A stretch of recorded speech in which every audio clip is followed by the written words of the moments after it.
Bonjour une fois de plus aujourd'hui. Nous allons terminer donc le tout premier module. Le tout premier module, je l'ai déjà présenté dans une précédente vidéo. Donc c'est le tout premier module sur comprendre les systèmes d'intelligence artificielle.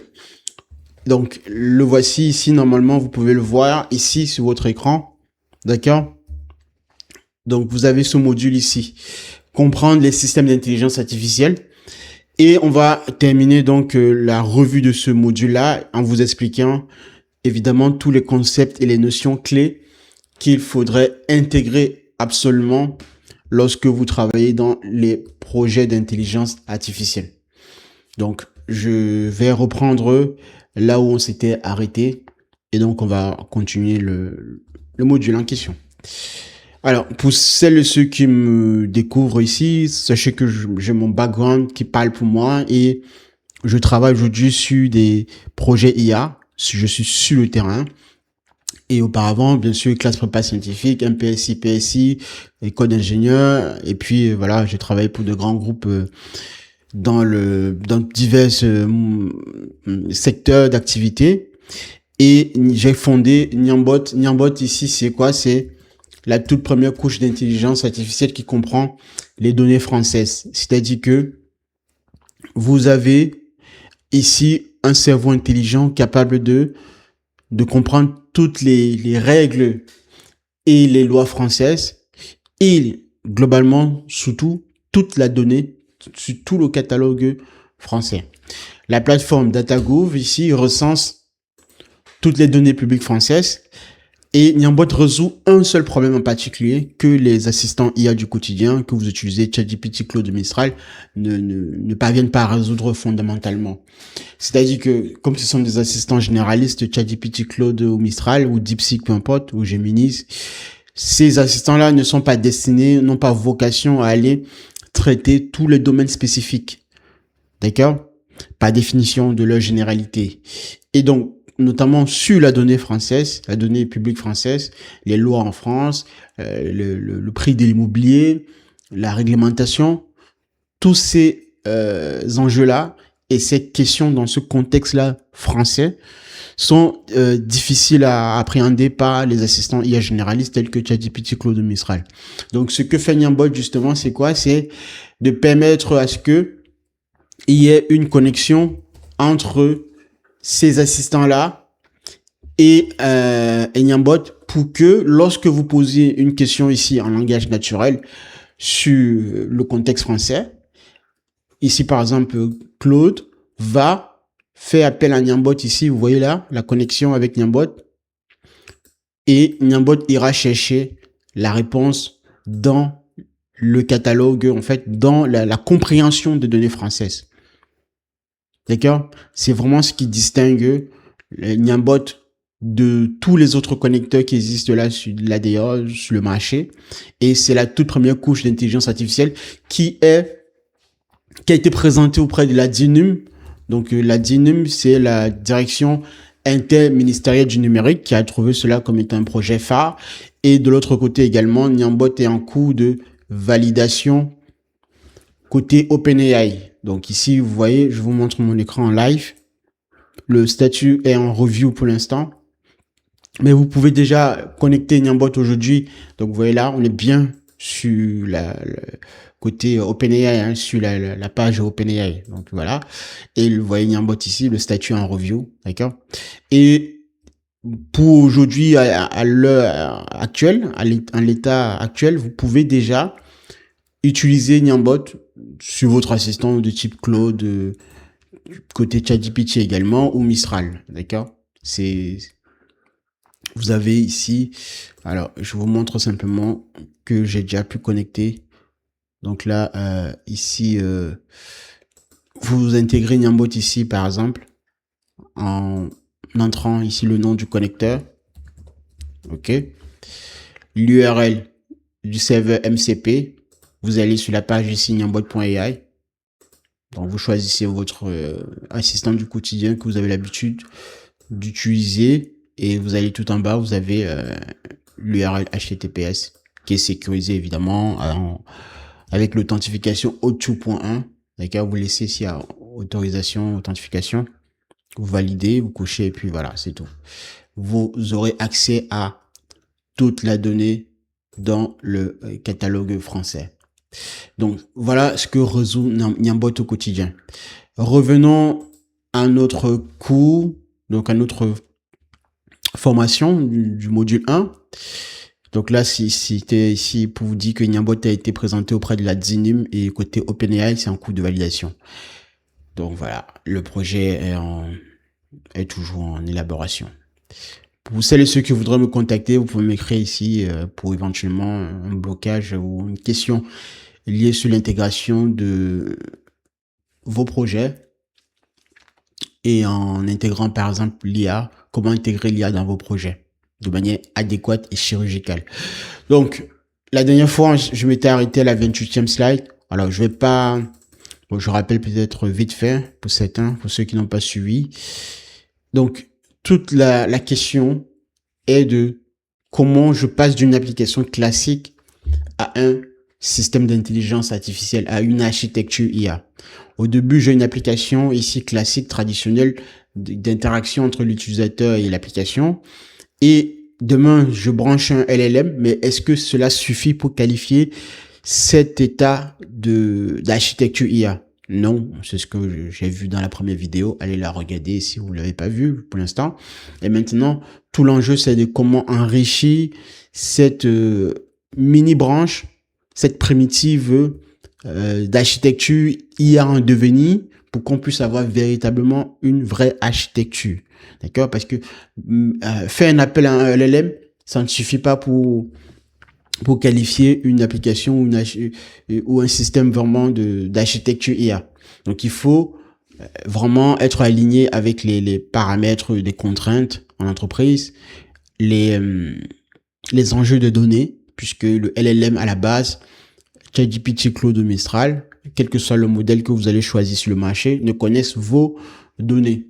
Donc, comment faire en sorte que le LLM que je vais choisir, d'accord, mon assistant préféré, va comprendre mes utilisateurs à travers justement mes données. Et j'en ai cité quelques problèmes dans le premier module, dans la toute première vidéo, que le modèle, voilà, ne connaît pas vos données privées. Donc, derrière, la solution, c'est de rajouter une recherche documentaire. Et aujourd'hui, sur le marché, on utilise ce qu'on appelle le RAG, le Retrieval Augmented Generation, la partie récupération donc du contexte pertinent de vos données. L'augmentation est effectuée par le LLM de par son entraînement. L'évolution de vos données est quelque chose de critique, d'accord? Et donc, en tant que tel, il faudrait des outils capables d'aller récupérer la donnée en temps réel lorsque cela est nécessaire. Et répondre n'est pas agir, d'accord? On intègre ici comme ça l'aspect agentic, l'aspect d'agent intelligent si besoin, selon évidemment votre périmètre. Le système doit parfois se souvenir, la mémoire, c'est aussi un problème à régler. L'utilisateur ne voudrait pas se répéter à chaque fois qu'il entre en contact avec votre architecture, avec votre application, votre système complet. Et certaines actions peuvent être dangereuses. Ok? Donc, dans la logique agentique, lorsque l'on laisse l'action, la possibilité aux agents intelligents d'agir, il faut faire attention à ce qui doit être validé, à ce qui doit être vraiment accepté comme action. Si on est dans un contexte bancaire, financier, une action de type transfert d'argent ou suppression d'utilisateur, c'est quelque chose d'irréversible. Il faut savoir si le système fonctionne, quel que soit le contexte. Lorsqu'on a mis en place une architecture IA, comment on teste, comment on évalue, comment on s'assure qu'en fait, lorsque l'on va lâcher la bête là dehors, il n'y aura pas de dégâts auprès de nos utilisateurs. Donc, il y a la question de l'évaluation, l'observabilité, la précision, les aptitudes des réponses qui sont données, qui sont fournies. Et donc, tout ceci, ça contribue à ce qu'il faut être vigilant dans l'aspect de récupération, hallucination, latence et coût. Grosso modo, l'architecture émergente, c'était celle-ci, où vous avez ici un utilisateur D'accord? Vous avez une interface API, donc l'utilisateur interagit à travers un écran, un téléphone ou un ordinateur. Il y a l'orchestrateur qui après maintenant va dispatcher l'ensemble des tâches ou des questions des utilisateurs entre le LLM, le REC, les outils. Et chaque brique, chaque composant joue un rôle très bien spécifique. Le LLM est très bon dans sa capacité à comprendre les intentions des utilisateurs. Donc de par là, il pourra fait savoir à l'orchestrateur qu'il a besoin de récupérer tel type de données.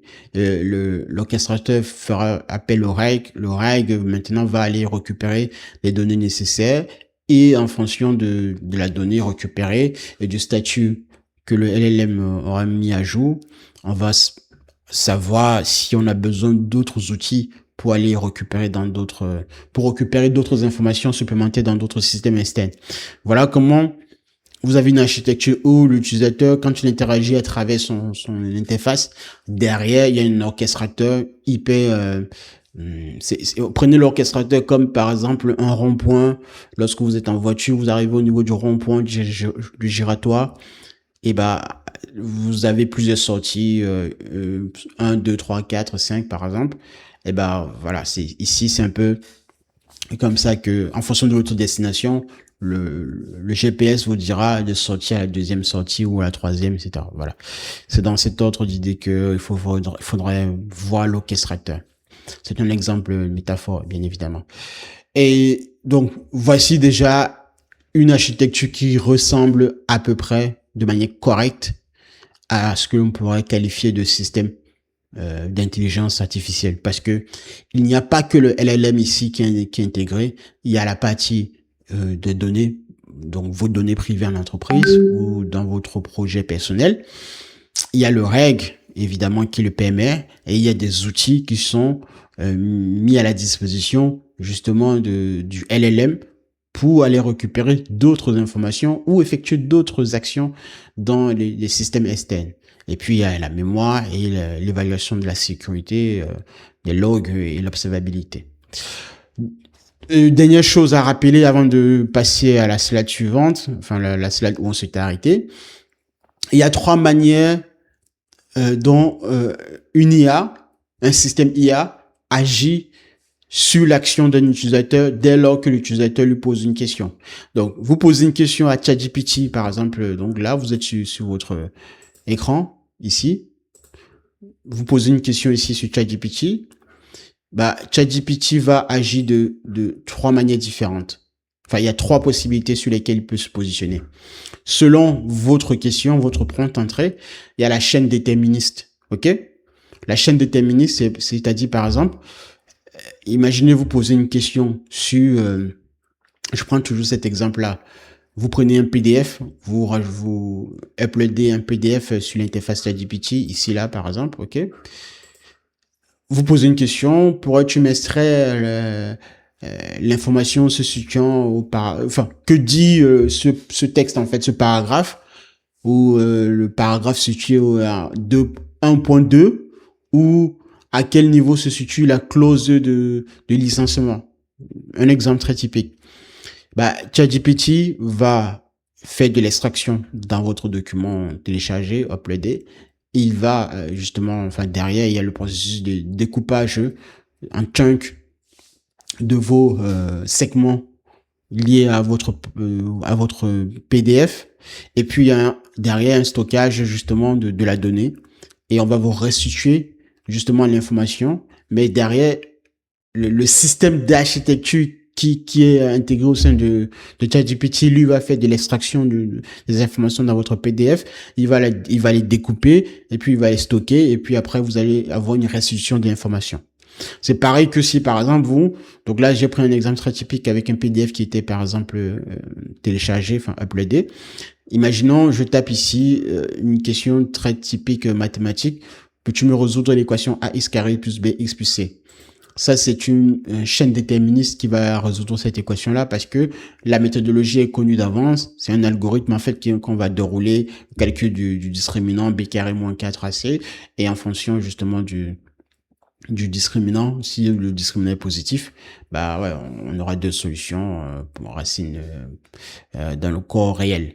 Il y a la chaîne du workflow. Donc pareil ici, la chaîne du workflow correspond parfaitement même à l'exemple du discriminant puisqu'il y a un test en fait, c'est-à-dire que vous posez des questions avant de vous répondre, il y a un test d'évaluation, une condition si alors et voilà ou non p alors q. Toute la logique en fait propositionnelle par exemple qui permet de conclure selon p on a l'état final q, d'accord. Et puis il y a la logique agentique qui est aujourd'hui vraiment l'aspect vraiment qui permet de résoudre dynamiquement les missions au sein d'un agent intelligent. C'est-à-dire que l'agent intelligent va être doté de plusieurs outils: rechercher un document, consulter un dossier, calculer, demander confirmation. Là, c'est typiquement ici le terrain de jeu de Claude Code, Codex, tous ces agents-là de coding qui vous permettent de coder plus rapidement au quotidien, de vous assister dans votre code en fait. C'est-à-dire que vous allez, quand vous codez avec Claude Code ou Codex, vous avez des actions de type rechercher un document en ligne, le télécharger, consulter, vérifier la pertinence d'une fonction. Tout ceci, l'agent intelligent, ce n'est pas vous qui allez déterminer comment il va les utiliser, mais lui, il sait qu'il a accès à ces outils-là, d'accord? Search document, par exemple, aller rechercher un document, consulter un document, calculer, et c'est la logique agentique qui va décider dans l'orchestrateur que je vous ai montré ici précédemment, qui va décider de quel outil a-t-on besoin lorsque cela est nécessaire. Ce n'est pas vous d'aller, vous n'allez pas gérer cette partie-là. Donc, ce sont les trois manières sur lesquelles une architecture IA agit sur votre question. La chaîne déterministe, le workflow, qui reste toujours une chaîne déterministe, mais avec un test d'évaluation, et puis la logique agentique. Donc, un agent intelligent, c'est un système dans lequel un modèle participe dynamiquement au choix des actions nécessaires pour atteindre un objectif à l'intérieur d'un environnement et de contraintes définies. Voilà. Donc, déjà ici, j'espère que cela vous permet de mieux comprendre l'aspect fondamental de ce cours-là, en fait, de ce module, parce que la suite va être encore beaucoup plus déterminante. Mais j'ai besoin de m'assurer que ce soit très bien clair pour vous. On va donc continuer ici. Je m'étais arrêté donc là. Alors, le règle en substance, vous avez ici donc le client, l'utilisateur, l'orchestrateur, et le moteur de recherche, les documents, donc vos documents, votre base documentaire et la base vectorielle. Vous posez une question liée à un aspect sur vos documents, donc où la réponse se trouve quelque part dans vos 5000 documents, d'accord, et voire plus pour certaines grandes organisations. Toujours est-il que ici, il y a un moteur de recherche qui va effectuer le calcul ou dérouler les algorithmes de calcul de recherche pour faire le lien entre vos documents et la base vectorielle. D'accord? La base vectorielle va contenir tous les objets de vecteurs de vos documents et la réponse, la question de l'utilisateur va être convertie en un vecteur d'embedding pour lequel, lorsque l'on va effectuer un calcul de recherche sémantique, il va falloir aller rechercher ici dans la base vectorielle les vecteurs les plus proches ou les plus proches. Donc, quand on parle de proches sémantiquement à la question de l'utilisateur et en retour maintenant renvoyer le contexte au LLM qui va donc se charger de générer une réponse sourcée et chiffrée. Voilà. Donc ça, c'est l'ingénierie du RAG parce que c'est intéressant aujourd'hui dans les entreprises d'intégrer ce système-là pour le fait que les entreprises ont des données, donc énormément de données, des fichiers de différents formats et les entreprises voudraient fournir de la donnée, des informations précises à leurs utilisateurs en s'assurant que l'IA fournira évidemment la réponse avec des faits. D'où pourquoi on utilise le reg. Le reg n'est pas un entraînement, d'accord? J'ai déjà expliqué cela. Allez regarder la vidéo plusieurs fois. Voilà. Quelques mots-clés à comprendre, le contexte, l'état, la mémoire utilisateur. Donc, il y a 3 types de mémoire. Mémoire utilisateur, mémoire métier, la mémoire épisodique. OK? A bien fait la différence. Donc, j'étais ici, oui, je m'étais arrêté ici. Deux mondes différents, probabiliste et le déterministe. Deux mondes, c'est-à-dire que le LLM à la base a une logique probabiliste. Ok, j'ai déjà précédemment fait état du fait que un LLM tu fais uniquement donc de la génération de textes et dans la génération de textes, c'est le calcul probabiliste d'un token qui est effectué. Et ce token-là, ce calcul-là, il est effectué selon la probabilité des tokens précédents. Donc, c'est une probabilité conditionnelle, évidemment. OK? Donc, voilà, s'il fallait résumer en thème mathématiques pour vous expliquer en substance ce que fait réellement un LLM. OK? Ça, c'est différent d'un aspect déterministe. Et aujourd'hui, beaucoup pensent que dès lors qu'on a intégré un LLM, ChatGPT, dans son logiciel traditionnel, beaucoup pensent qu'ils ont intégré l'IA. Non, non, c'est très faux. Parce que ça ne suffit pas. Il faut garder, et il faut toujours garder d'ailleurs, un aspect déterministe, parce que l'aspect déterministe, c'est ça qui apporte les contraintes en fait au LLM. Le LLM étant probabiliste, donc vous ne pouvez pas laisser que dans certaines situations, la probabilité prend le dessus. Et l'aspect déterministe, justement, c'est ce qui conserve vos règles métiers. Vous travaillez dans, quel que soit votre secteur d'activité, quel que soit le besoin que vous remplissez, quelles que soient les informations que vous fournissez à vos utilisateurs, ces informations-là sont produites sur la base d'un certain nombre de règles. Donc, vos règles métiers, ok? Vous êtes dans la restauration, la réservation, par exemple, d'une commande en ligne, ça nécessite à ce que l'utilisateur donne une adresse, d'accord? Une adresse de livraison, ok? Ça nécessite à ce que lorsque, par exemple, l'utilisateur donne cette adresse-là, lui pourra voir sur son application, comme sur Uber et d'autres applications, le conducteur arrivé, où se situe le conducteur. Donc là, il y a derrière des enjeux de données, coordonnées GPS. Toutes ces données-là, ça fait partie du monde déterministe. Et l'architecture en a besoin pour contrôler à chaque réservation en ligne le flux, l'interaction entre le client et sa commande. On ne laisse pas la prérogative au LLM de deviner ou de penser cette logique-là.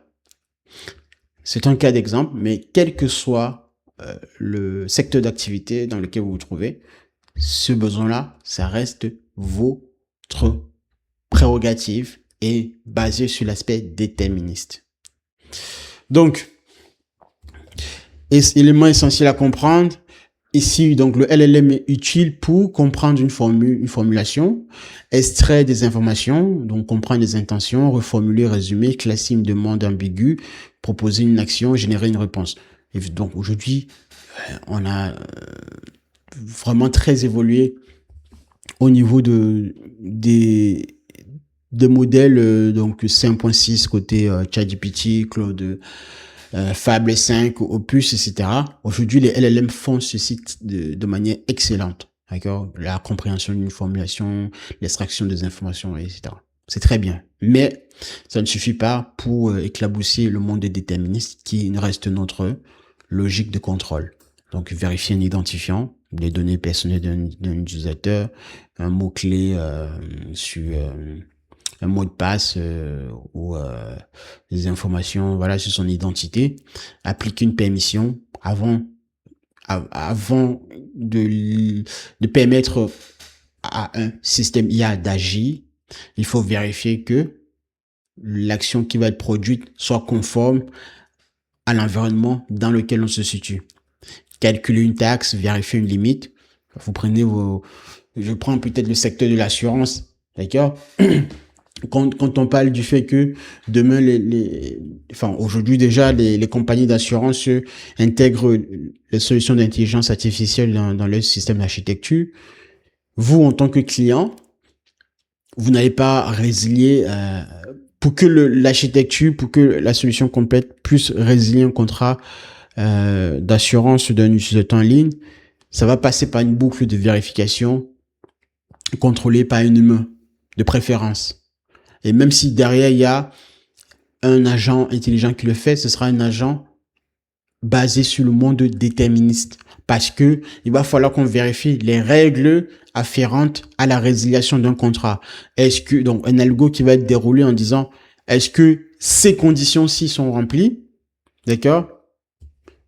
Est-ce que la condition 1, 2, 3, 4, donc 4 conditions qui permettent de résilier un contrat d'assurance, si ces conditions-là sont remplies, ok, on laisse l'agent intelligent dérouler le process, ou bien un humain viendra regarder sur un écran, contrôler et vérifier pour s'assurer que les 4 conditions sont remplies. C'est ça l'aspect de contrôle, la logique déterministe. Mais on ne laissera pas un LLM juste parce que l'utilisateur va cliquer sur résilier le contrat et le LLM fera tout du début à la fin. Ça, c'est pas possible. C'est pas possible et ce n'est pas possible parce que ce n'est pas souhaitable en fait. D'accord? C'est dans cette logique-là. Ok. Revenons ici. Ici, donc, deux mondes bien distincts. Et les deux, justement, travaillent ensemble. Ok? On a besoin du LLM pour ce qui sait très bien faire. Et de l'autre côté, pardon, on a besoin de la logique déterministe. Très essentiel. Donc, ce qui donne deux architectures vraiment différentes. Donc, par exemple, ici, ce que beaucoup de gens pensent, cette architecture ici à gauche, c'est une très mauvaise architecture parce que le LLM seul ne peut rien faire en fait. N'est pas souhaitable dans sa gestion. Et une architecture robuste ici, on a besoin que le LLM soit au niveau de ce qu'il sait très bien faire, comprendre les intentions. Et puis la partie vérification déterministe, ça reste notre logique de contrôle. Et puis derrière, une confirmation éventuelle et puis une API de remboursement. C'est l'exemple que je vous prenais tout à l'heure. Vous êtes dans une compagnie d'assurance, vous venez d'avoir un utilisateur vient d'avoir un sinistre et il voudrait être remboursé. Vous imaginez si on met une application du style où l'utilisateur clique sur un bouton et le LLM au sein de la compagnie d'assurance effectue un remboursement? Vous imaginez les dégâts que cela peut causer pour le système d'intelligence artificielle de cette compagnie d'assurance? Ce n'est pas souhaitable. Donc, ce que l'on va faire, c'est que l'utilisateur va exprimer son besoin d'être remboursé, par exemple. Derrière, donc, il y a soit un humain qui va vérifier l'aspect déterministe ou un algo qui va être déroulé, qui va s'exécuter pour vérifier à partir de ce que le LLM aura renvoyé comme compréhension d'intention, donc de résiliation de contrat. L'agent intelligent ou donc l'algo derrière va vérifier si les conditions sont remplies. Et donc à partir de là, peut-être maintenant exécuter rapidement la résiliation, le contrat de résiliation ou renvoyer encore une seconde de confirmation éventuelle basée sur l'aspect humain cette fois-ci pour que voilà un humain puisse vérifier encore une dernière fois parce que en fonction justement du montant de résiliation, ça peut poser problème. Résilier, être remboursé de 20 euros et de 100 000 euros, c'est pas du tout la même chose. Vous voyez? Donc, on a besoin d'un LLM dans notre architecture, c'est clair, mais pas uniquement seul comme déterminant d'action.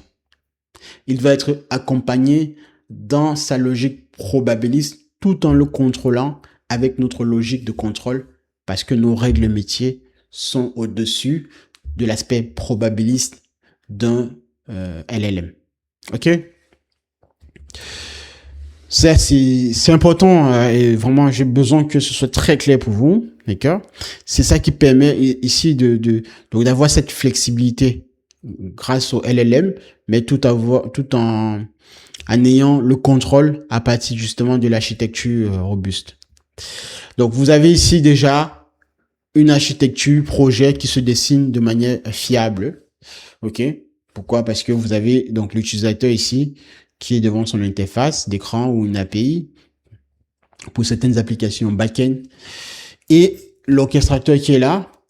Maintenant, il y a la seconde couche qui est vraiment la couche au-dessus, donc LLM, REC pour la partie récupération des informations dans les données de base documentaire et les outils MCP. On reviendra là-dessus un peu plus tard, c'est dans un autre module. MCP pour Model Context Protocol. Et d'ailleurs, ça tombe bien. Niambot, justement, c'est un connecteur qui s'utilise selon le protocole MCP. D'accord? Donc, c'est-à-dire que vous avez ici ChatGPT, Claude, Mistral. Vous allez connecter Niambot à un de ces assistants-là par le protocole MCP. Donc, c'est justement dans cette logique-là que Niambot a été développé. Et quels que soient les assistants, dès le moment où ces assistants-là sont capables de prendre en charge le protocole MCP, vous pourrez utiliser Niambot. On reviendra là-dessus. Il y a des contraintes évidemment pour mettre en place un connecteur de type MCP. Et comment est-ce qu'on accède, comment vous permettez à ce que les assistants IA puissent accéder aux données de manière convenable, de manière sécurisée, confortablement et tout le reste. D'accord? En termes de recherche d'informations, de cerveau, vous avez donc toutes les thématiques en France sur l'immobilier, la santé, les statistiques, d'accord, le logement, l'économie, les services publics, la démographie, l'emploi. Ça, c'est le socle ontologique de référence de Niambot, donc c'est 18 concepts. C'est-à-dire que si vous posez une question sur votre interface de type ChatGPT ou Claude, dès le moment où donc une question basée sur le contexte français, d'accord, Niambot va être capable de l'assimiler à un ou plusieurs concepts ontologiques ici que vous voyez. Donc catégorie pour faire plus mieux pour vous, c'est-à-dire que si je pose une question pour savoir le prix de l'immobilier à Paris, voilà, c'est plus facile, on sera sur la partie logement, donc voilà. Et dans la partie logement, il y a l'aspect immobilier, voilà. Et donc, dans l'aspect immobilier, maintenant, il y a le catalogue DVF, le fichier de demande de valeur foncière, qui référence justement les achats, donc les ventes actées chez le notaire en France. Donc, voilà la manière dont Niambot va s'y prendre pour construire au fur et à mesure une réponse, d'accord, avec une couche intelligente bien précise de métadonnées, d'interprétation, d'ontologie et bien sûr de réponses. Pour que la réponse puisse vous être fournie, il y a des contrôles évidemment qui sont effectués par rapport à ce que je vous disais tout à l'heure, d'accord? On reviendra, donc là j'étais juste c'était un petit point d'entrée sur l'aspect MCP. Après vous avez la couche des données, donc comment on va stocker les données, donc les bases SQL, on prend les bases de données les plus connues, les plus faciles à utiliser, les bases de données vectorielles et les documents, vos documents, quel que soit le format. Et puis la mémoire qui va couvrir cet ensemble-là, parce qu'on voudrait que l'utilisateur, que notre architecture puisse se rappeler d'un ensemble de questions déjà posées par le passé. Et la couche transverse va concerner la sécurité, la permission, l'évaluation, l'observabilité, les coûts en token.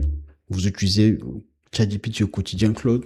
Vous voyez bien que vous êtes taxé en fonction de l'usage de vos prompts parce que vous consommez en token. Et bien sûr, la partie audition. Donc déjà ça c'est très ça permet déjà de vous donner l'envergure du travail qui est effectué lorsqu'on parle de véritables systèmes d'intelligence artificielle. Je vous garantis que si vous avez cette base que je viens de vous présenter ici là, si vous êtes capable de mettre ceci sur pied, vous avez déjà fait le plus gros travail en entreprise. Enfin, je ferais même mieux plus que ça en fait. Parce que ça c'est encore très fort. Si vous avez déjà compris le pourquoi est-ce qu'on a besoin de ce genre d'architecture lorsque l'on intègre un LLM dans son système d'agent intelligent, vous avez déjà fait un grand pas. Et de surcroît encore, si vous êtes capable maintenant de mettre cette architecture en pratique, d'accord, de manière en utilisant Cloud Code, par exemple Codex, donc vous développez, vous déployez l'architecture de A à Z avec ces éléments de briques, le LLM que vous avez choisi, la partie RAG pour la récupération des informations dans vos données, la partie MCP éventuellement, la mémoire, d'accord, la mémoire, les différentes mémoires, globalement la mémoire persistante, ok, et l'aspect sécurité, observabilité et suivi. Ça représente en entreprise aujourd'hui quasiment, je dirais même 5% d'ingénieurs véritablement qui sont capables de le faire. Beaucoup sur les réseaux sociaux vous montrent des écrans de type ChatGPT, Cloud Code. Ça, c'est pour vous bluffer. Ça, ce sont des gens qui mettent juste qui balancent juste des prompts et ils voient Cloud Code dérouler, etc. Mais jamais ce genre d'application n'ira en production. On ne mettra jamais en ligne, en fait, auprès des vrais utilisateurs, auprès de 100 000 utilisateurs, voire plus, ce genre d'applications qui vous sont présentées pour la plupart sur les réseaux sociaux, pas des youtubeurs qui viennent juste faire des vidéos propres, évidemment, mais ça, c'est juste pour vous vendre du rêve. Moi, ici, je vous parle du terrain. Je vous parle, en fait, ce que vous voyez là actuellement, c'est la traduction de ce qu'une entreprise voudrait voir dans son architecture d'intelligence artificielle. Une entreprise fait appel à un expert, un ingénieur, IA, pour que les choses puissent se dérouler de manière convenable, de manière propre. Il faut que cette personne-là sache, comprendre déjà ce que je viens de présenter, le pourquoi de chaque élément dans l'architecture. Ça, c'est un premier niveau même d'ingénieur. Il y a dans un projet d'informatique, évidemment, il y a plusieurs rôles. Il n'y a pas que des ingénieurs. Ok, il y a des ingénieurs qui sont uniquement axés sur l'aspect métier de compréhension des architectures globales en entrée. Et puis il y a des ingénieurs qui vont builder, qui vont construire justement le système, d'accord. Et puis après il y a d'autres ingénieurs qui vont déployer le système dans le cloud, par exemple. Et puis après, maintenant, vous avez le chef de projet qui va coordonner tout ce beau monde, etc. Moi, ici, je vous donne le blueprint, je vous donne tout le plan dans son intégralité. Je prends quelqu'un qui, à la base, ne comprend pas. Enfin, ce n'est pas parce que vous utilisez ChatGPT au quotidien que vous faites de l'intelligence artificielle. Donc, moi, je prends quelqu'un pour dire à cette personne, écoute, en entreprise, et même sur un projet personnel, mais d'autant plus dans des projets de grande envergure, si tu veux intégrer l'IA, si tu veux vraiment comprendre comment l'IA fonctionne et mettre sur pied de véritables systèmes d'intelligence artificielle, voici ce que tu dois, comprendre. Qu'est-ce qu'il y a derrière? Qu'est-ce qu'un LLM? Pourquoi on utilise un LLM? Pourquoi on utilise un RAG? Pour quelles raisons? Pourquoi on a besoin d'un MCP? Pourquoi? D'accord? Comment les trois doivent être imbriqués? Premier niveau d'information. Déjà ça, tu te sépares de la masse. Parce que beaucoup, déjà, c'est très abscon pour certains. De deux, maintenant, si tu veux aller plus loin, on va mettre ensemble la construction, le build. On va construire maintenant. Donc, on va prendre un cas pratique, un secteur, par exemple, on va définir un cas d'étude. Nous sommes dans le secteur de l'assurance. On voudrait mettre sur pied une application et un agent intelligent qui permet de prendre en compte les besoins des utilisateurs de résiliation de contrat, vérifier. Donc, l'agent intelligent doit être capable de vérifier si, oui ou pas, les utilisateurs vérifient les conditions et résilier ou pas ces contrats-là. Par exemple, un cas très typique. Est-ce que tu es capable? Je te donne les jeux de données. Je te demande de choisir le LLM que tu veux, un modèle open source pour faire plus simple. Et après, je te demande par la suite de me créer ce système-là, cette application-là, en intégrant la sécurité, l'audition, la mémoire utilisateur, pour que un utilisateur, par exemple, ne puisse pas résilier plusieurs fois un même contrat. Un exemple très concret. Vous voyez, c'est tous ces enjeux-là. D'autant plus si on a plusieurs utilisateurs, comment vous gérez la charge des utilisateurs au sein de l'application. Une application qui gère un utilisateur, c'est pas la même chose qu'une application qui gère des millions d'utilisateurs. Donc, c'est tous ces enjeux-là, au fond, que je suis en train d'établir ici avec vous dans ce module.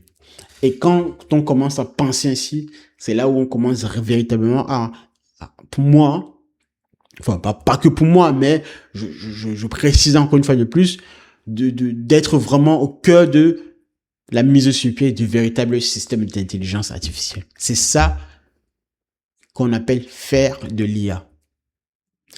Beaucoup pensent que, une fois de plus, je répète, beaucoup pensent que dès qu'ils utilisent ChatGPT en écrivant 2 ou 3 prompts, ils se disent du jour au lendemain des experts sur LinkedIn. Je vois bien sur LinkedIn, tout le monde est expert en IA, etc. Bon, moi, ça me fait... Après, bon, c'est le marché, c'est comme ça. Je comprends que cette époque, c'est le spectacle, d'accord? Les gens veulent évidemment se démarquer. Il y a une logique concurrentielle, je comprends bien. Mais toujours est-il que moi, les faits parlent pour moi. Je vous parle ici parce que j'ai autorité.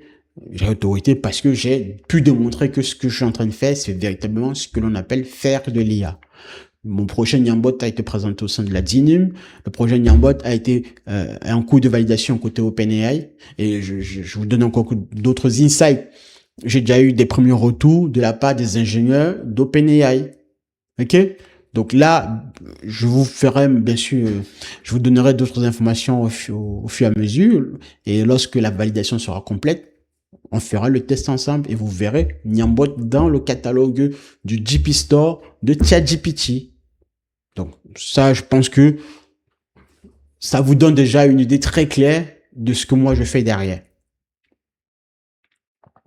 Bon, on va revenir ici à l'architecture parce qu'il faut que je termine quand même. Donc, il me reste à peu près 12 slides. Alors, donc, cette architecture que vous voyez, c'est déjà ce que l'on pourrait qualifier d'une architecture vraiment axée sur la mise en place d'un système d'intelligence artificielle. Donc, quelque part, en termes d'ingénierie, vous avez ici l'utilisateur, toujours, donc l'utilisateur, l'interface, l'orchestrateur. Je pense que vous commencez déjà à voir un pattern qui se dessine au fur et à mesure. Et après, maintenant, l'orchestrateur, vous allez avoir ici le LLM pour la génération et voilà, générer du texte, voilà, et décider. Mais pas avant de décider, il va falloir qu'on lui donne le droit de décider, quoi. Donc, le LLM va dire, bon, ok, je peux générer telle séquence et si je dois décider, je prendrai telle action. Est-ce que toi, le système, l'orchestrateur, tu me permets de le faire ou pas? Et c'est toutes ces actions-là qui sont intégrées dans la logique de contrôle métier que j'ai pu présenter précédemment. Le règle sur la partie recherche, dès le moment où on a une base SQL et une base vectorielle, ok? Donc ici, on va dire, c'est plusieurs bases de données, mais le composant ici représente plusieurs bases de données, une base SQL, une base de données vectorielle. Et maintenant, en fonction des données de recherche, soit on effectue une requête ou bien une récupération d'objets de vecteurs dans la base de données vectorielle, qui est liée évidemment à nos documents. Ok? Et puis il y a des outils ici, des outils des outils qui permettent au LLM, via l'orchestrateur, d'agir pour récupérer la bonne donnée. La mémoire également est incluse également pour garder l'état de contrôle au fur et à mesure des échanges entre l'utilisateur et le système en entier. Et puis la logique sécurité, observabilité, évaluation. Voilà. Voilà déjà, donc c'est la traduction de ce schéma, hein, d'accord. Voici déjà quelque chose qui commence à être vraiment intéressante. Donc là ici, donc nous sommes au premier module. Ce que l'on voit actuellement, c'est uniquement le premier module. Le second module, on verra ça dans une prochaine vidéo. Ça sera d'établir uniquement les mathématiques nécessaires à la mise en place d'un système d'intelligence artificielle. D'accord? Après, on va voir qu'est-ce qu'un LLM, le transformer, qu'est-ce qu'il y a à l'intérieur d'un LLM, parce que beaucoup entendent grand modèle de langage, large language model, mais ne savent pas comment est-ce que ce large language model fonctionne. Donc, on va voir ceci dans le troisième module. Et l'architecture des transformers qui permet justement au large language model de délivrer des réponses vraiment cohérentes, plausibles en tout cas, avec une forte probabilité de cohérence. Le quatrième module, ce sera la partie retrieval et embedding, ok? C'est-à-dire que ici, comment fait le RAG pour récupérer les bons vecteurs dans cette base de données vectorielle, d'accord? Qu'est-ce qui s'effectue comme calcul?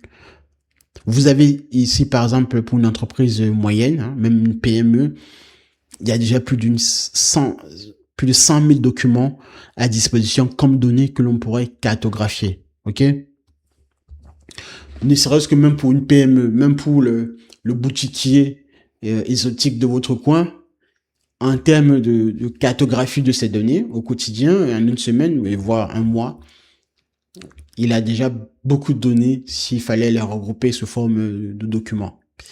Donc c'est déjà énorme. C'est pour vous dire en fait que si on prend d'autant plus encore une multinationale, voilà, les documents se comptent en millions et voire plus.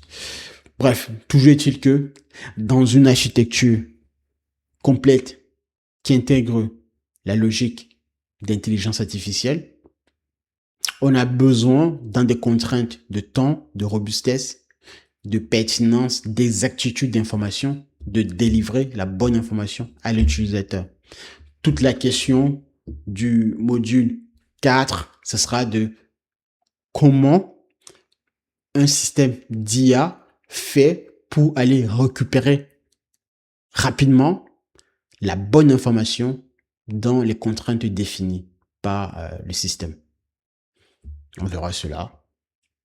Qu'est-ce que l'on met derrière dans le retrieval, les vecteurs embedding.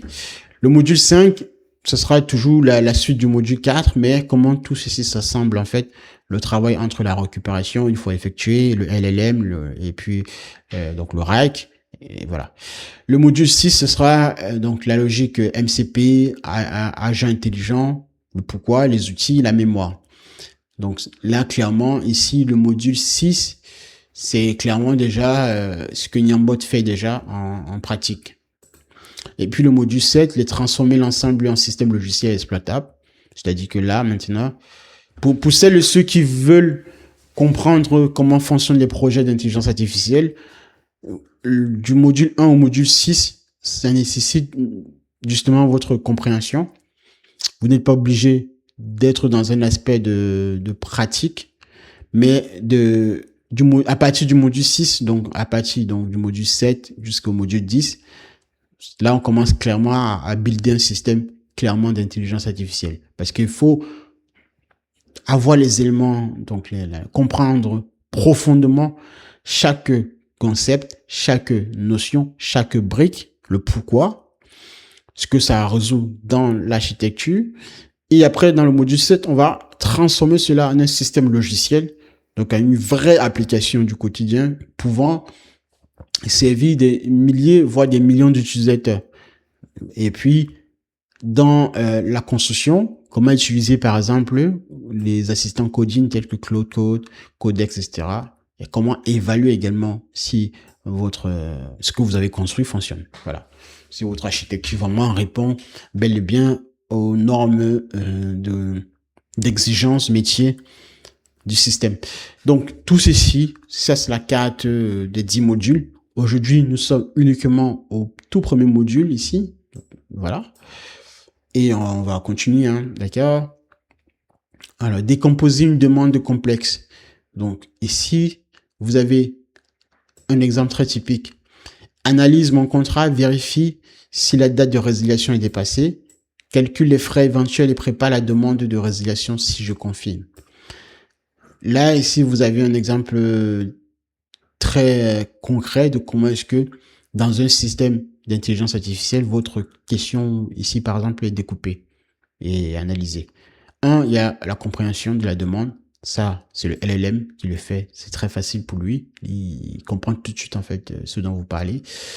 Retrouver le contrat. Le LLM n'a pas accès à vos données. Donc, on a besoin du reg pour que le contrat soit récupéré ici, dans l'aspect document. Donc, le reg ici, vous voyez. Et le reg le récupère via justement le lien entre les bases de données SQL vectorielles et la partie documentaire. Donc, après extraction des clauses, c'est le LLM qui va le faire, puisque les documents ont été retrouvés, d'accord? Le LLM maintenant peut extraire rapidement les clauses à l'intérieur des documents. Identifier la date, même chose, c'est une information dans un document, c'est pareil. Calculer les frais. Les frais, ce sont justement, voilà un cas très bon exemple. Calculer les frais, ce n'est pas au LLM de calculer les frais. C'est à vous de définir comment les frais sont calculés dans votre métier, dans votre travail.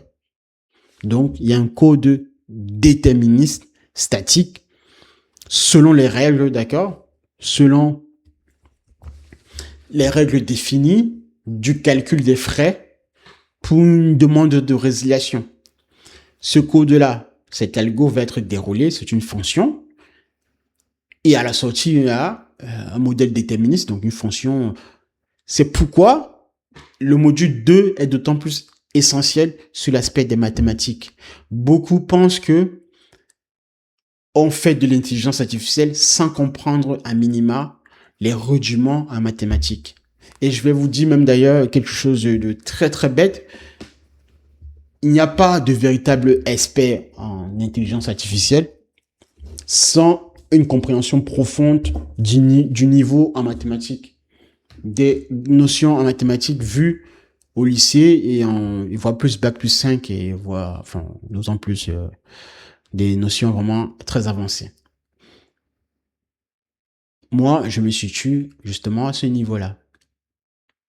C'est la raison pour laquelle, pardon, c'est la raison pour laquelle j'ai pu regrouper uniquement, vous allez le voir hein, quand on le fera, dans le module 2, les notions les plus utiles, donc les notions mathématiques les plus utiles à savoir, à maîtriser lorsque l'on se dit véritable expert, ingénieur dans la mise sur pied des systèmes d'intelligence artificielle. On le verra dans le module 2, il faudra vous abonner, suivre la page, la chaîne. Et donc, je disais ici que le calcul des frais, donc c'est un code qui le fait, la génération explication, le LLM en plus, demander une confirmation à un humain que l'on peut mettre dans une boucle éventuellement pour vérifier que tout a été bien respecté, parce que même s'il y a le LLM et puis il y a une logique déterministe à travers un code voilà statique, un algo de workflow, toujours est-il que pour un certain type de montant, ça peut exiger une demande de confirmation finale par un humain. Voilà. D'où pourquoi ne cédez pas aux discours là qui vous disent demain que on n'aura plus besoin des développeurs ou des salariés en entreprise. Ça va dépendre des contextes, évidemment, mais l'humain sera toujours essentiel pour accompagner, ne serait-ce que ces IA là, ces architectures dans leur tâches au quotidien, dans leur mission. appeler l'outil de résiliation. Donc, dans le système d'architecture, il y a un outil qui s'appelle outil de résiliation qui s'en charge en fait d'aller récupérer les informations nécessaires pour vérifier et évaluer si une résiliation est nécessaire ou pas, voilà, est valide ou pas surtout. Et puis journalier l'action. Donc il va falloir avoir une mémoire derrière qui permettra d'auditer. Je vais vous donner un exemple très concret de comment une demande est découpée au sein d'une solution d'intelligence artificielle qui contient justement une architecture complète. Le graphe d'exécution, quelque part, ce serait ça, l'utilisateur, le LLM, le contrat, donc grâce au REC, les clauses, parce que le LLM est capable de rapidement chercher les informations dans un document, il voit plusieurs documents. Le calcul de frais, c'est un code déterministe, d'accord? Alors, excusez-moi. Le calcul des frais, c'est un code déterministe. Et puis, le LLM va expliquer, ayant les clauses et ayant le prix, le calcul des frais, il pourra, voilà, mettre cela en contexte. L'humain pourra confirmer et l'outil de résolution s'en chargera pour valider, voilà, valider ou pas, en tout cas prendre l'action nécessaire sur la réalisation de la demande. 8 questions que je vous pose ici, mais j'ai mis les réponses tout en fin. Quelle information entre dans le système? Question 1. Quelles décisions doivent être prises? Quelles données externes sont nécessaires? Quelles actions peuvent être exécutées? Qu'est-ce qui doit être mémorisé? Quelles opérations doivent être déterministes? Qu'est-ce qui pourrait mal se passer? Comment mesurer le résultat? Ça, ce sont des questions canoniques qui se posent, quel que soit le système d'intelligence artificielle que vous mettez en place, ayant les briques, les composants que vous avez ici. Donc, par exemple, si je prends la question 3, quelles données externes sont nécessaires? Un utilisateur qui pose cette question pour analyser mon contrat, vérifier si la date de résiliation est dépassée, calcule les frais éventuels et prépare. Voilà. Bah, c'est très simple sur le fait quelles données externes sont nécessaires. Les données externes au LLM, hein, évidemment, c'est-à-dire que voilà, le LLM n'a pas connaissance des données externes. Il lui faut justement la base vectorielle ou la base de données qui contient les contrats des utilisateurs. Il nous faut, c'est une base de données externe au LLM. Dans cette base de données-là, justement, il y a tous les contrats des utilisateurs, enfin les contrats, les données utilisateurs, et toute la et toutes les interactions entre l'utilisateur et l'entreprise, par exemple. Mais à minima, les contrats des utilisateurs. Voilà, c'est une donnée externe en fait au LLM. Qu'est-ce qui doit être mémorisé?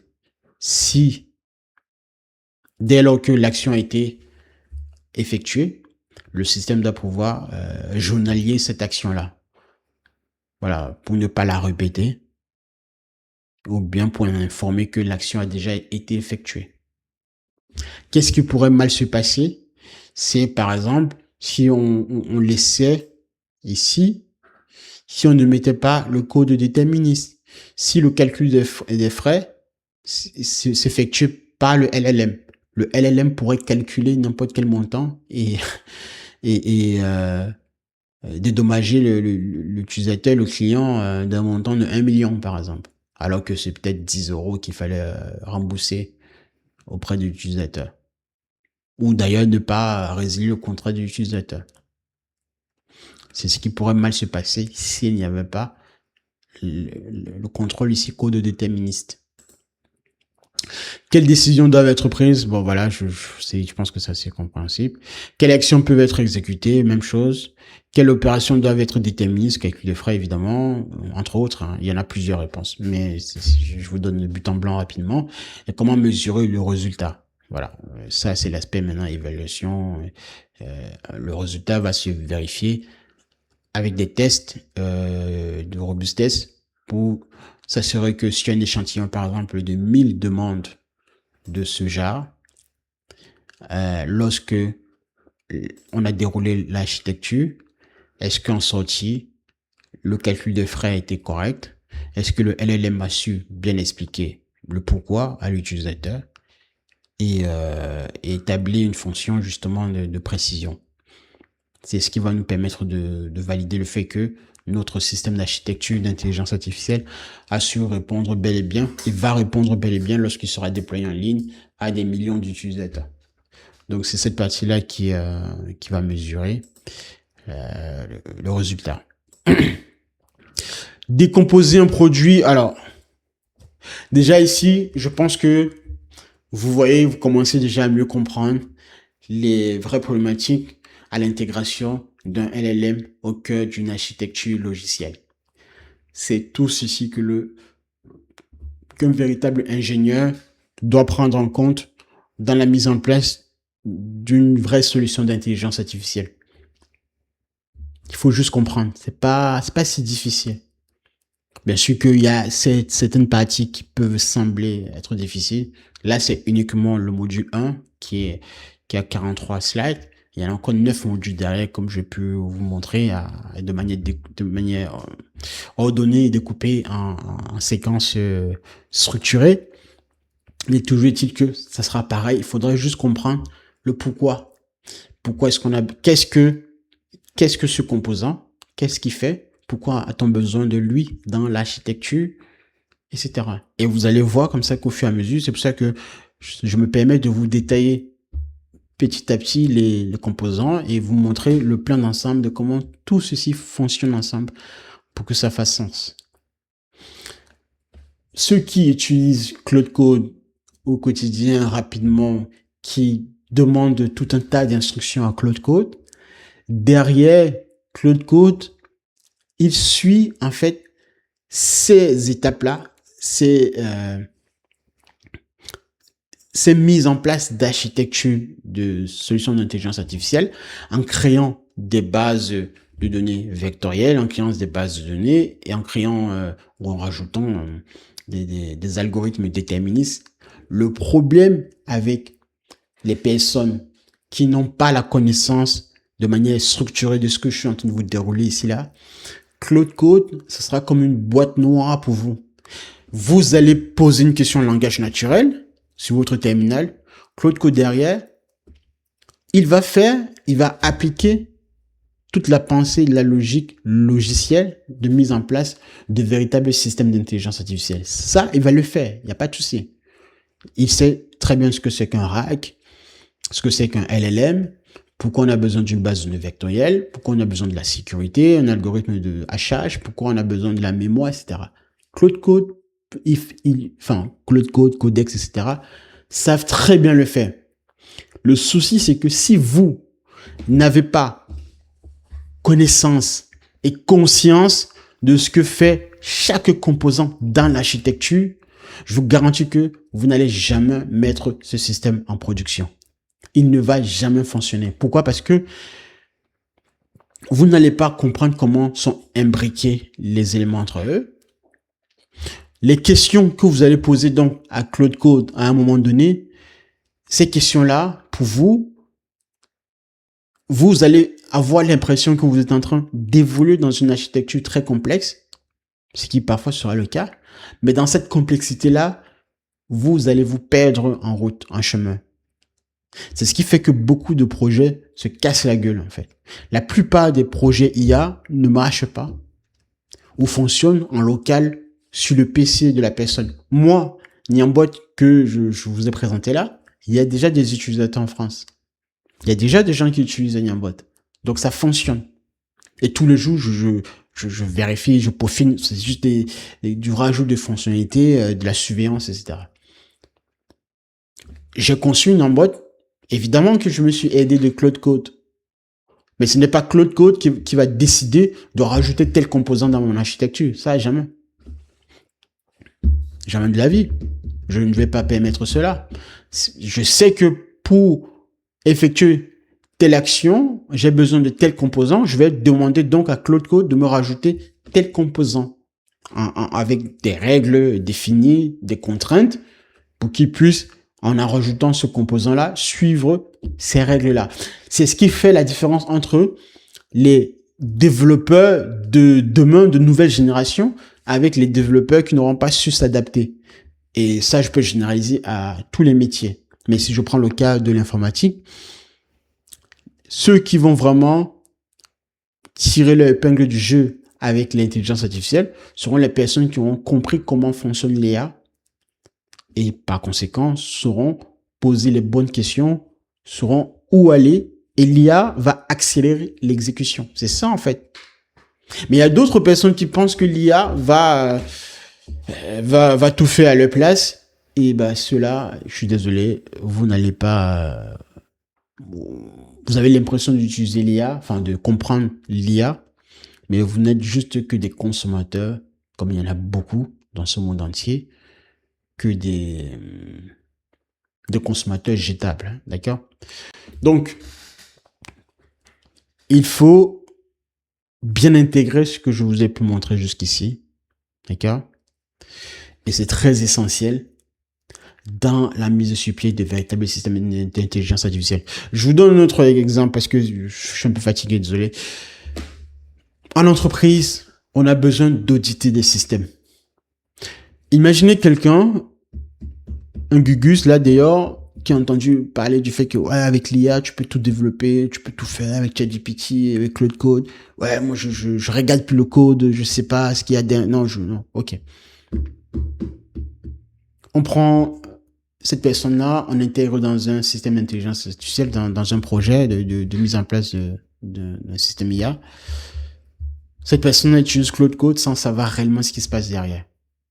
Le jour où on va demander une audition du code, en fait, ou une audition de tout le système d'architecture, cette personne-là ne pourra pas expliquer ce qui se passe dans l'architecture. Voilà encore, enfin, c'est un des aspects qui rentre en compte par rapport à ce que je viens de vous dire, par rapport à tout ce que je vous ai présenté. C'est aussi un des aspects déterminants. Le jour où vous développez et ça arrive tout le temps, quel que soit le logiciel que vous allez développer, avant de le déployer, avant de le mettre en ligne, il y a des tests qui sont effectués. Et même lorsqu'il est en ligne, il y aura toujours potentiellement des phases d'évolution. Et parfois même des erreurs, des bugs. Ça, il va falloir résoudre ces bugs-là en question. Et pour résoudre quelque chose, il faut regarder ce qu'il y a à l'intérieur. Pour résoudre un problème informatique, il faut regarder dans l'architecture à quel niveau ça casse. Qu'est-ce qui ne marche pas comme c'était prévu. La plupart des gens aujourd'hui qui ne veulent pas faire l'effort de comprendre ce que je suis en train de dire ne sont pas capables d'aller inspecter l'architecture, le code éventuellement, pour savoir où est-ce qu'il y a le problème.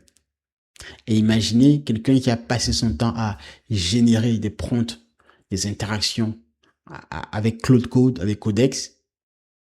Le jour où il y a un petit problème, chercher l'erreur, débugger le système, mais n'ayant pas les connaissances, la compréhension de l'architecture, de tous les éléments que je vous ai cités, cette personne-là va se perdre en fait dans les méandres en fait du système. Ça devient un labyrinthe en fait que vous avez construit. Voilà, l'exemple est vraiment très bon. Ceux qui veulent juste prendre Claude Code, télécharger sans comprendre la manière canonique, la structuration des briques, l'orchestrateur, le REG, le LLM, les outils, les bases de données vectorielles, etc. Ces personnes-là sont en train de construire un labyrinthe dans lequel elles-mêmes seront perdues, ne sauront pas savoir où se trouve la sortie. Moi, ce que je suis en train de vous dire, c'est je vous apprends à construire votre propre labyrinthe avec la carte de sortie depuis n'importe quel point du labyrinthe vers la sortie. C'est ce que je suis en train de vous faire comprendre. Et ça, il y a très peu de personnes en entreprise qui sont capables de créer ce genre de labyrinthe-là en ayant les clés pour la sortie. OK? Donc, on va terminer ici. Donc, décomposer un produit IA. Donc, un assistant IA en entreprise. Donc, qui permet de répondre aux questions sur les procédures internes, informations administratives, demandes d'action. Voici typiquement les raisons pour lesquelles on aurait besoin d'intégrer une IA en entreprise. Donc, une IA qui permettrait aux salariés d'entreprise de vérifier leur jour de télétravail, enfin, vérifier s'ils sont autorisés, tout l'aspect de congé et poser les congés à la place de l'utilisateur. D'accord? Un exemple, par exemple, dans le domaine des ressources humaines, ce serait très intéressant pour les RH d'avoir un système comme ça, pour la pose de congés de manière rapide et efficace. Voilà. Ce sont des cas d'usage intéressants. 5 questions de quiz, on est presque à la fin. Un LLM et une application IA sont-ils synonymes, oui ou non? D'accord. Quelle capacité, je vous laisse répondre, hein, voilà, ça vous choisit. Quelle capacité apporte des documents externes au contexte, Redis, React, Docker, Softmax? On verra ça, la fonction Softmax dans le deuxième module, sur l'aspect mathématique. Bon, ici, je pense que vous avez déjà vu la réponse, hein, voilà. Quelle capacité apporte des documents externes au contexte? Bon, voilà. Je pense que, sans trahir, je pense que vous voyez déjà la réponse parmi les 4 ici. Un agent doit-il nécessairement être totalement autonome, oui ou non?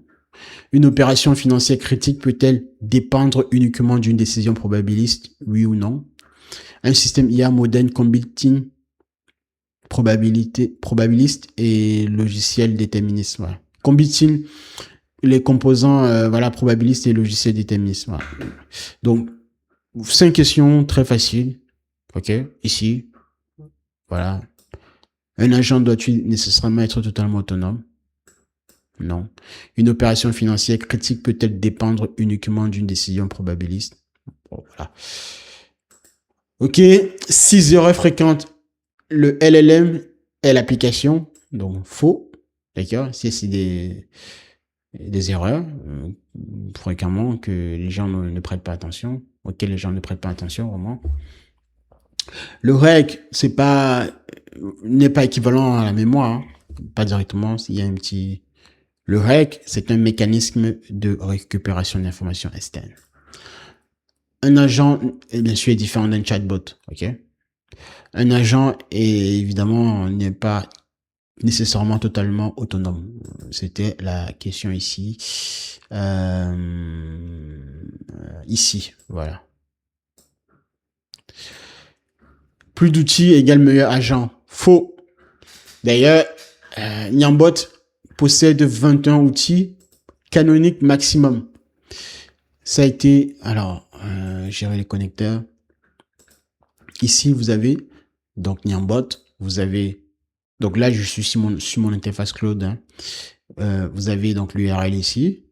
Et puis là, vous avez les 21 outils de Nyambot qui sont en mesure d'analyser l'immobilier, le secteur de l'immobilier, donc analyse d'un bien, appeler une API publique, chercher un emploi avec France Travail sur la partie recherche d'emploi, chercher un texte de loi en France, Légifrance, les conditions d'application du délai silence voix accord, une rétractation, une vente, un achat en ligne que vous avez effectué ou je sais pas, une démarche que vous avez pu effectuer auprès de la mairie, d'un passeport, j'en sais rien, d'un document. Voilà. Que veut dire délai silence voix accord. OK? Fiche d'un établissement, d'une société. OK? Le numéro de sirène, vérifier les données publiques d'une entreprise. Générer un courrier administratif si besoin pour contester une amende, une contravention, interroger une donnée géospatiale. Bref, vous avez 21 outils bien documentés. Et côté ChatGPT ici, donc je reprends. Alors, je sais pas si j'avais déjà intégré Niambot ici. Voilà, là, hop.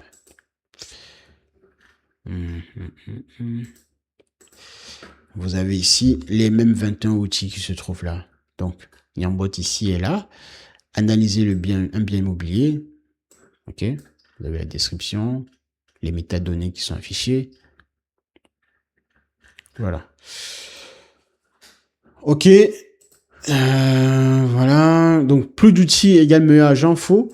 Si vous vous amusez à créer plus de, voilà, par exemple, 51 outils, en vous disant qu'en en rajoutant d'autres outils, vous allez avoir un connecteur puissant, bah non, vous vous trompez. Parce qu'en fait, vous allez déjà ralentir. Ça veut dire que, un, vous n'êtes pas efficace, ok? Et de deux, ça voudrait dire que vous n'avez pas assez compris, assez rendu le champ, le périmètre de manière canonique, c'est-à-dire à avoir vraiment pris la peine de bien circonscrire toutes les actions que votre agent intelligent devrait faire. Donc, c'est pourquoi beaucoup de connecteurs ADA ne sont pas utilisés ou ne marchent pas très bien parce que il y a tellement beaucoup d'outils.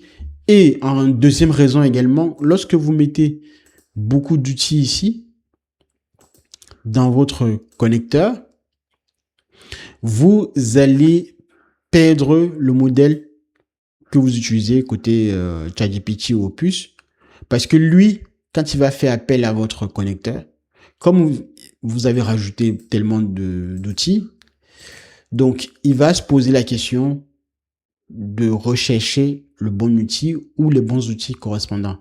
Et s'il y en a plusieurs outils, donc vous rajoutez du temps de recherche, déjà du bon outil, et de deux, le temps aussi que l'outil ou les outils trouvés doivent effectuer pour rapporter les faits au modèle, c'est un temps supplémentaire encore qui est effectué. C'est-à-dire que l'utilisateur, il sera sur son interface, il va attendre des heures et des heures, enfin plus d'un temps supplémentaire normalement, pour avoir ne serait-ce qu'un début de réponse.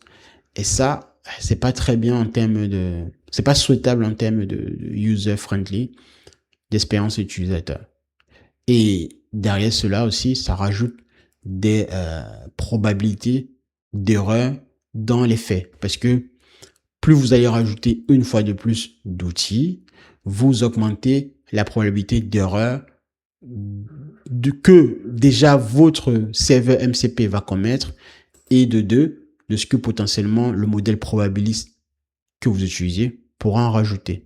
Donc c'est comme déplacer le problème d'hallucination à double étage, ne serait-ce que déjà, votre connecteur n'est pas 100% fiable, d'accord? Il y a toujours un espace de fiabilité qui reste à résoudre. Et là, aujourd'hui, Niambot est à 99% fiable. Ok? Mais bien sûr, on essaie toujours de maintenir ce niveau d'exigence. Mais quel que soit le connecteur qui est poussé en production, il y a de même, il y a toujours cet espace de probabilité d'erreur. Du fait que, par exemple, d'une sorte que vous voyez, le langage naturel est assez ambigu. Lorsqu'on a des centaines de milliers, voire des millions de documents à traiter, et lorsque l'utilisateur pose une question sur une question très très cachée dans un document, ça demande à l'algo, au système de recherche, d'aller indexer le bon document parmi toute la masse de documents qui existent, avec toutes les erreurs qu'il pourrait y avoir au passage. Donc vous voyez la difficulté. Et de deux, si on y arrive, bien sûr, avec l'ambiguïté du langage naturel, il peut se passer beaucoup de choses, c'est-à-dire que il peut y avoir des documents dupliqués dans la base de données documentaire. Et si vous avez par exemple ces documents-là des doublons, vous êtes comme ça en train de rajouter la probabilité de recherche et d'erreur forcément. Donc c'est vraiment un aspect très très important à avoir en tête. Ce n'est pas parce que votre connecteur, quelqu'un qui me dit oui mon connecteur fait plus de à plus de 50 outils, donc les performants. Alors, moi, je dis, attention. C'est pas, c'est déjà très mal parti, d'accord? Et moi, mon but même d'ailleurs, c'est de réduire, de passer peut-être de 21 outils à voire même 10 ou 15. Mais c'est très compliqué parce que la donnée française est très complexe. Et jusqu'ici, j'en suis arrivé au nombre de 21 de manière empirique. Au début, je commençais à déployer le système, à vouloir comprendre tous les aspects de la donnée française, le logement, l'immobilier, euh, les transports, la démographie, etc. C'est en intégrant au fur et à mesure comme ça la performance du système dans ces enjeux de données que petit à petit, mon nombre d'outils a commencé à augmenter naturellement parce qu'il y avait besoin de les faire augmenter. De rajouter un outil spécifique à de l'immobilier, à de la santé, à de la recherche de loi, etc. D'ailleurs. Ok, d'accord. Alors, on va terminer donc ici. Les 6 idées à retenir. Un LLM est un composant, pas le système complet. Donc, c'est les réponses ici. Générer, rechercher et agir sont 3 capacités différentes. D'accord? Le règle, les outils, la mémoire et un état répondent à des problèmes différents. L'agent décide dynamiquement, mais son autonomie doit rester contrôlée. La robustesse égale intelligence artificielle, enfin, intelligence probabiliste, plus contrôle déterministe. C'est ça, la robustesse. Une architecture doit pouvoir être sécurisée. Ah bon, voilà, je pense que ça c'est beaucoup plus qu'évident. Voilà. Ok, le module 2, ce sera les mathématiques utiles à l'intelligence artificielle. Ça, ce sera ce que l'on verra dans le module 2. Je vous dis merci de m'avoir suivi. Likez, abonnez-vous et bien sûr partagez cette vidéo. La prochaine fois, on verra ensemble le module 2. Je vous remercie. Restez concentrés. Et si vous souhaitez vraiment avoir le même niveau d'exigence et de compréhension des notions clés autour de l'intelligence artificielle, tel qu'un ingénieur expert, expérimenté dans ce métier, agir en entreprise, c'est ce que vous devrez comprendre et vous devez me suivre pour avoir ce niveau de qualité. Ou en tout cas, suivre ce que je suis en train de vous dire et aller faire vos propres recherches dans cette logique-là. Je vous dis à la prochaine. Au revoir.